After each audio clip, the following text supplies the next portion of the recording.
તો જય દ્વારકાધીશ બધા મિત્રોને મારા તરફથી તો ફરી એક અમારા નવા વિડીયોની અંદર તમારું હાર્દિક સ્વાગત છે। તો હવે મિત્રો આપણે સૌ પહેલા વાત કરીને તો હવે આ કીર્તિ પટેલ વિશુ રાજપૂત વિશે શું કહેવા માંગે છે ને એ મિત્રો તમે કાન ખોલીને સાંભળી લેજો। પછી મિત્રો આગળ આપણે બીજી વાત કરીશું। તો સૌ પહેલા મિત્રો તમે આ કીર્તિ પટેલ વિશુ રાજપૂત વિશે શું કહેવા માંગે છે એ તમે સાંભળી લો।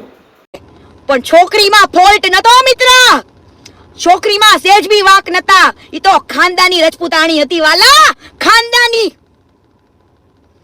ઈ દીકરીએ મર્યાદા ફૂંકી નથી અને હજુ પણ એની મર્યાદા છે। ઈ દીકરીએ સાડી વગર ઘરમાં રહી નથી, માથેથી પડવા નથી દીધું, પણ એની સાથે આ બધા બનાવ બન્યા। ત્યારબાદ આ કાજલનું પિક્ચર પાછું ચાલુ થાય છે આ 32 લખણ ખોટાની જિંદગીમાં। 32,000 લખણ ખોટો છે ને એની જિંદગીમાં પાછું ચાલુ થાય છે। અને ઓલીને એમ કે મારે આમ કરે છે ને તેમ કરે છે ને મને ભટકાઈ ગયું ને બટકાઈ ગયું ને આમ ને તેમ ને ફલાણું ઢીકણું, આવું બધું પ્રેમ પ્રકરણ બે જણાનું પાછું ચાલુ થાય છે। સાંભળજો મિત્ર, આ પ્રેમ પ્રકરણ પાછું ચાલુ થયું, ઓલી એની લાઈફની અંદર પાછી આવે છે અને હવે છોકરી જાત હંમેશા જેલસ ફીલ જ હોય। ઓલી ઓલાની હારે વાતચીત રાત દિવસ ફોન ચાલુ રાખ્યો। આ કાજલ, આ મેડમ છે ને કાજલ મેડમ, ઈ રાત દિવસ આનો ફોન મૂકે નહીં, રાતે ઘરે સુવાય નતો જવા દેતો આની ભેગું રાત્રે સુવાય નતો જવા દેતો।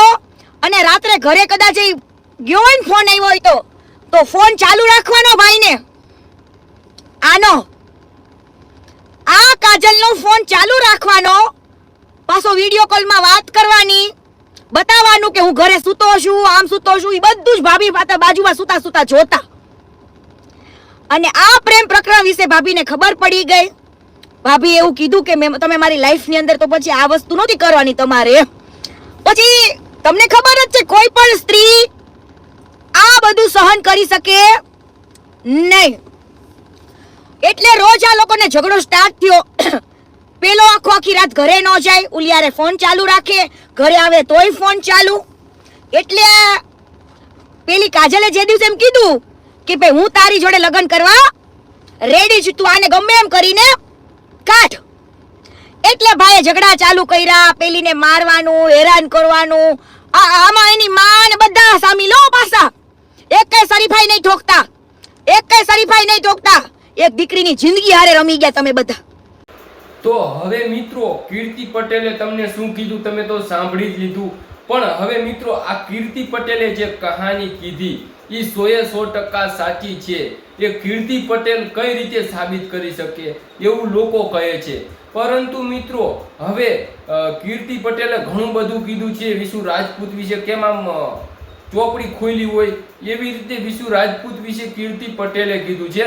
પરંતુ મિત્રો હવે તમને શું લાગે છે, કીર્તિ પટેલે જે કીધું એ 100% સાચું છે એવું તમને લાગતું હોય તો પણ કોમેન્ટ કરો, અને ન લાગતું હોય તો પણ કોમેન્ટ કરો। અને મિત્રો હવે આની અંદર તમે લોકો કોને સપોર્ટ કરો છો ને એ પણ કોમેન્ટની અંદર જરૂર જણાવી દેજો, કેમ કે ઘણા બધા લોકો છે ને એ કીર્તિ પટેલને સપોર્ટ કરી રહ્યા છે અને કીર્તિ પટેલને એમ કહી રહ્યા છે કે કીર્તિ પટેલ તું 100% સાચી છો, તું એક દીકરીને ન્યાય અપાવવા માટે તું લડી રહી છો, આવું બધું ઘણા બધા લોકો કહે છે। અને ઘણા બધા લોકો છે એ વિશુ રાજપૂતને પણ સપોર્ટ કરી રહ્યા છે અને વિશુ રાજપૂતને એમ પણ કહે છે કે વિશુભાઈ તમારે ડરવાની જરૂર નથી, આ કીર્તિ વાંકા રાખે, તમારે સાંભળ્યા કરવાનું।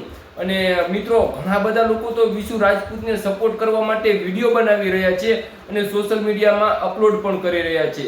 તો મિત્રો હવે આની અંદર કોને તમે સપોર્ટ કરો છો ને એ કોમેન્ટની અંદર જણાવવાનું છે।